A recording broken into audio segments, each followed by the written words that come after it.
10 years old, and I held my mother's gun to my head, and I wanted to blow my brains out all over her wall. You must ask the question, why would a 10-year-old child want to die? 10 is a time to dream of being an astronaut, of being a soccer star, a football player, a preacher, a pastor, a doctor. But for me, life was so horrific, with so much vitriol and pain, I wanted to die. I'm the product of interracial immigrants. My grandmother was tall, white, and thin from Germany, and we called her French fry. My grandfather was a big, burly black man from Cuba, and we called him Hamburger. Hamburger met French fry and created a Happy Meal. And these two immigrants produced 7 McNuggets with special sauce.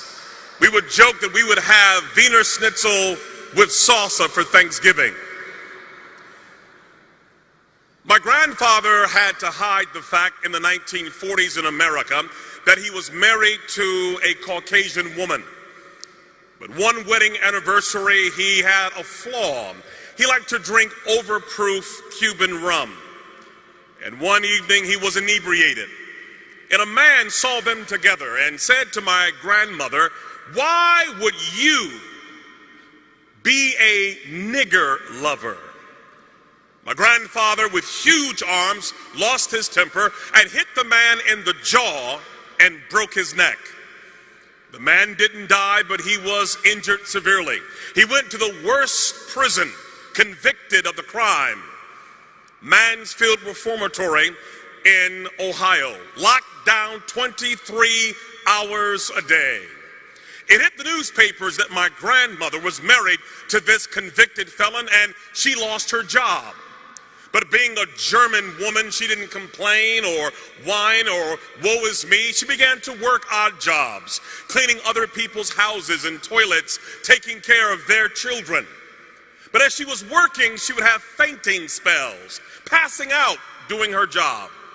She went to the doctor and discovered that she had a tumor growing behind her left eye that was metastasizing to her brain. And the doctor said, "We have to take out a third of your face, your eye. You will be malformed and disformed and disfigured for the rest of your life."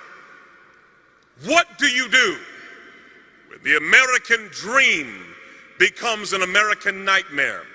She could not work. She was sick and mutilated. My grandfather's in jail, and day by day they lost everything that they had acquired.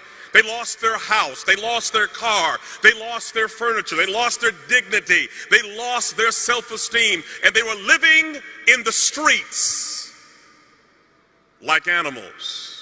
My 3 uncles got hooked on heroin. They belonged to a gang called the Devil's Disciple, and my entire family became atheistic. No God, no prayer, no Bible, no hope. And my mother at age 14 was called by a pimp named Larry, who said to her, "What is school doing for you?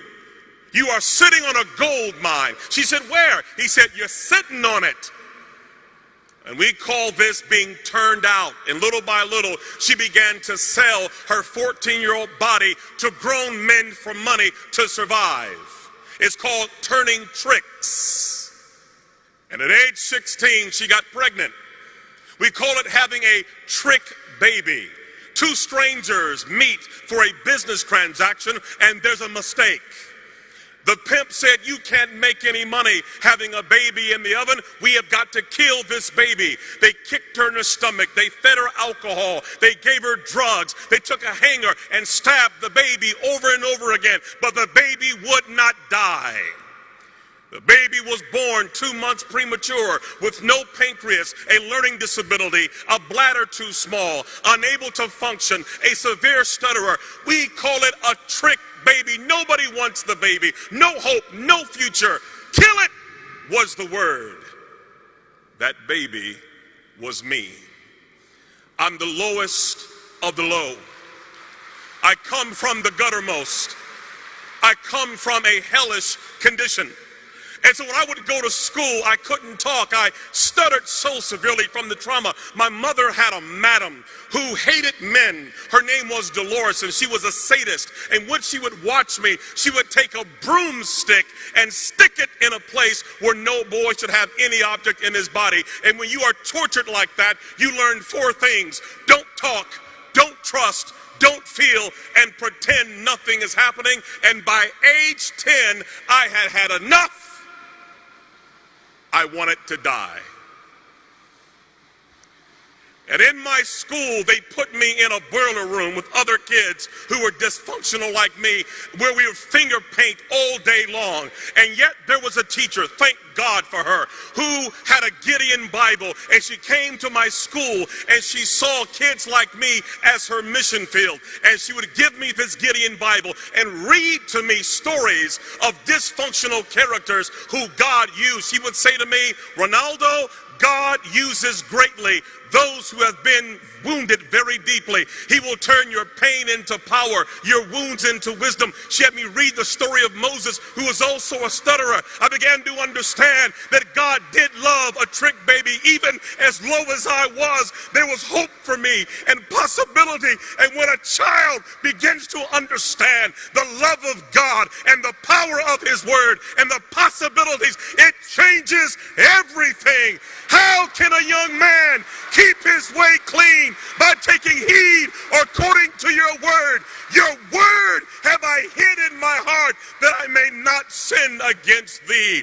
I began to memorize the Bible, that Gideon Bible, reading 2,000 scriptures. And when you put that kind of word in a life, something begins to happen. My stuttering went away. I stopped wetting the bed. I stood tall. I became valedictorian, became a pastor, and preached until everybody in my family got saved. Why? Because somebody placed the Gideon Bible in a woman's hand that changed a life forever. Yes, I was born a trick baby, but the trick was on the devil because of you and the power of the word